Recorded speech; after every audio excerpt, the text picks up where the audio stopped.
बड़े बड़े कट्टर काफर कुरान पाक सुनते थे ना। एक दिन उतबा कहने लगा अबू जाल से और दीगर लोगों से कि बड़ी हो गई लड़ाई, बड़ी हो गई बहस, इस तरह करता हूँ मैं जाके ना तो मोहम्मद इब्ने अब्दुल्ला सल्लल्लाहु, मैं जाके बात करता हूँ हुजूर से। उतबा आ गया, कहने लगा मैं मुज़ाकरात करता हूँ। सब ने कहा चल तू सियाना आदमी है, समझदार है, चला जा। जाके ना तो वही बातें जो वो हमेशा करते थे। नबी करीम अलैहिस्सलाम से कहने लगा हम सारे आपस में हैं, बरादरी है, कबीला है, एक शहर है, फिर भी लड़ाइयाँ शुरू हो गई हैं। जो आपका कलमा पढ़ते हैं वो अलग हो गए, जो हमारे माज़अल्लाह तरीके पे हैं वो अलग हैं। तो कोई बातचीत ना कर लें बैठ के। तो हुजूर ने फरमाया करो ना। कहने लगा अगर आप सरदारी चाहते हैं तो हम देते हैं, और अगर आप मालो दौलत चाहते हैं तो माज़अल्लाह हम देते हैं। जो आप कहते हैं हम करते हैं। किसी तरह का भी आपका मुतालबा है तो हम पूरा करने को तैयार हैं।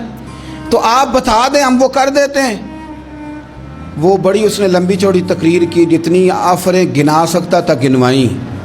करीम खामोश रहे। जब उसकी बात पूरी हो गई तो हुजूर फरमाने लगे मैं भी कुछ बोलूं। कहने लगा बोलें। मेरे नबी पाक ने कुरान पाक पढ़ना शुरू कर दिया।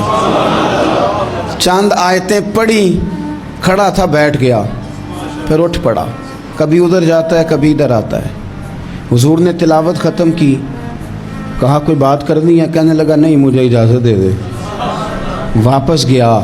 जब गया ना तो अबू जाल दूर से देख के कहने लगा जो गया था वो तो उतबा था, और ये जो आ रहा है ये कोई और है, ये कोई और है, ये वो नहीं है जो गया था। वापस आया तो कहा क्या तय हुआ? कहने लगा यार तय क्या करना है, मैंने शायर भी देखे, काहिन भी देखे, जादूगर भी देखे, मैंने ज़माना घूमा है, पर जो कुरान वो पढ़ते हैं वो बंदे का कलाम नहीं, वो रब करीम का ही कलाम है, वो अल्लाह का कलाम है। तुम नहीं मुकाबला कर सकते, तुम बाज आ जाओ, वो तुम्हारे बस की बात नहीं। तेरे आगे हैं यूं दबे लचे फुसहा अरब के बड़े बड़े, कोई जाने मुंह में जुबान नहीं बल्कि जिस्म में जान नहीं, और करूं तेरे नाम पे जान फिदा, न बस एक जान दो जहां फिदा, मेरा दो जहां से भी नहीं जी भरा, मैं करूं क्या करोड़ों जहां नहीं। तो फैल बिन अमर दोसी मक्का शरीफ आए तजारत के लिए, पहले भी आया करते थे। कहते हैं मैं बेहतरीन शायर था, मक्के आया सामान बेचता था, कुछ ख़रीद के ले जाता था। अबू जाल मुझे कहने लगा तू हमारा दोस्त है, पुराना सज्जन है, तेरा आना जाना है, और तुझे यहाँ इस शहर में चूँकि तू हमारा मेहमान है तो हर बात से आगाह करना हमारा ज़िम्मेदारी है। यहाँ एक शख्स है मोहम्मद इब्ने अब्दुल्ला, मोहम्मद इब्ने अब्दुल्ला सल्लल्लाहु तआला अलैहि वसल्लम ऐलान नबुव्वत करते हैं, और माज़अल्लाह शायर हैं, जादूगर हैं, उनकी तूने बात नहीं सुननी। कहता मैंने कहा मुझे क्या ज़रूरत है, मैंने चंद हफ्ते ठहरना है, माल बेचना है, कुछ ख़रीदना, चले जाना है, मुझे क्या ज़रूरत है। कहा अच्छा मैं नहीं सुनूंगा बात। कहता मुझे नज़र आए कई दफ़ा हुजूर, और जहाँ हुजूर होते थे मैं करीब ही नहीं जाता था। कहते हैं एक दिन ना हरम शरीफ में सादे से कपड़े और पाँव में सोने जूते और सर पे यूं इमामा के जैसे फरिश्ते भी झुक झुक के ज़ियारत करते हैं। कहते हैं कि नूर भरी कैफियत हुजूर तशरीफ़ लाए, और तशरीफ़ ला के रसूल कायनात अलैहिस्सलाम हरम काबा के साथ टेक लगा के बैठ गए। सर से लेकर पाँव तक तनवीर ही तनवीर है। हुजूर तशरीफ़ फरमा हुए, कुरान पाक पढ़ने लगे। मैं जब हुजूर के करीब से गुज़रता था तो कानों में रुई दे के गुज़रता था, पर तुफैल कहते हैं आज ना थोड़ी सी आवाज़ मेरे कानों में गई, कुरान पढ़ा महबूब ने। और वैसे भी क्या कमाल होगा जब यासीन वाले नबी खुद यासीन पढ़ते हों, जब ताहा वाले नबी अपनी ज़ुबान से ताहा की तिलावत करते, वद्दुहा वल्लैली इज़ा सजा जिनके बारे में आया जब वो तिलावत करते हों, अलम नशरह लक सदरक जिनके सीने की तारीफ अल्लाह ने की, जब वो इन आयतों की तिलावत करते होंगे तो क्या शान होगी। जिनको रब कहे वाला सौफ यूती का रब्बू का फतरदा, हबीब तुझे इतना दूंगा कि तू राज़ी हो जाएगा। तो जब हुजूर खुद ये आयतें पढ़ते होंगे तो अंदाज क्या होता होगा। कहते हैं वो थोड़ी आयतें सुनी पर कुर्बान जाएं मेरा तो को दिल ही बदल गया।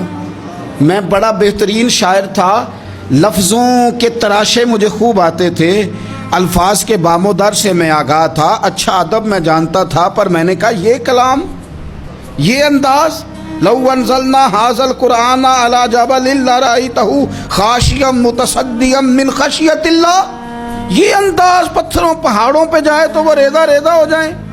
کہتے ہیں تھوڑا سا پڑا قریب نے اور پھر نظریں جھکائے ہوئے. حضور اپنے گھر گئے، سرکار چلے تو میں پیچھے پیچھے.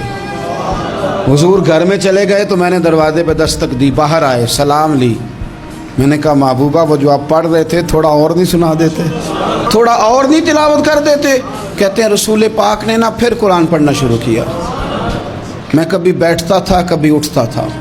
جب حضور نے تلاوت مکمل کی تو میں نے آگے بڑھ کے ید اللہ والا ہاتھ تھاما اور دست مبارک پکڑ کے کہا سونیا یہ مجھے کہتے تھے نہ سننا، میں نے زمانہ دیکھا ہے، میں کوئی عام آدمی نہیں، میں سردار ہوں، میں نے دنیا دیکھی ہے. مجھے قسم ہے جو آپ کی زبان سے نکل رہا ہے وہ بشر کا کلام نہیں. آپ مجھے کلمہ پڑھائیں، میں مسلمان ہونا چاہتا ہوں. بڑے بڑے کفل ٹوٹے. حضرت عمر بھی آئے تو آئے قرآن کی تاثیر کی برکت سے. حضرت صدیق اکبر نا اپنے گھر کے سین میں بیٹھ کے قرآن پاک پڑھتے تھے تو رویا کرتے تھے، روتے تھے. مکے کے کچھ سردار کٹھے ہو کے نبی کریم کی بارگاہ میں گئے، کہنے لگے ایک تو صدیق اکبر کو منع کریں کہ قرآن اونچا نہ پڑھا کریں، اور اگر اونچا پڑھنا ہے تو پھر ان سے کہیں پڑھ کے رویا نہ کرے. حضور نے فرمایا اپنے گھر میں بیٹھ کے پڑھتا ہے روتا ہے، تمہیں کیا ہے؟ یا رسول اللہ یہ ابو بکر صدیق جب قرآن پاک کی تلاوت کر کے روتے ہیں نا تو ہماری بچیاں بھی رونے لگتی ہیں، ہماری عورتیں گھر کا کام کاج چھوڑ کے تو صدیق اکبر کے دروازے پہ کھڑی ہو کے روتی رہتی. حضور ان سے کہیں یہ قرآن سے جو شغف ہے ان کا، کہاں گئے مسلمان جو قرآن پڑھنے والے تھے، کدھر گئے؟ سارا کچھ ہی ہمارا موبائل لے گیا. میں کس طرح یہ بات بیان کروں کہ کچھ لوگوں نے رمضان میں بھی قرآن پاک ایک بھی ختم نہیں کیا، رمضان شریف میں بھی ایک قرآن پاک کی توفیق نہیں ہوئی، لے گیا سارا کچھ. ہماری خوش گپیاں کمال ہو گئی، ہم نے سوچا ہی نہیں، فکر ہی نہیں کی. سنگیو واپس آؤ، قرآن پاک سے پیار کرو، قرآن پاک سے محبت کرو، قرآن کی تعلیم حاصل کرو. لوگ کہتے ہیں میں بوڑھا ہو گیا ہوں، زبان موٹی ہو گئی ہے، قرآن کیسے سیکھوں؟ 38.5 سال کی عمر میں کلمہ پڑھا حضرت صدیق اکبر نے. کچھ صحابہ ان سے بھی عمر میں زیادہ تھے تو بڑی عمر میں دین سیکھا کہ چھوٹی عمر میں سیکھا؟ ہمیں کیا ہو گیا ہے؟ قرآن پاک کی طرف توجہ کرو. میرے نبی پاک علیہ السلام نے فرمایا اس قرآن کی برکت سے اللہ قوموں کو عروج عطا کرے گا، اس کی برکت سے ہی قوموں کو زوال ہوگا.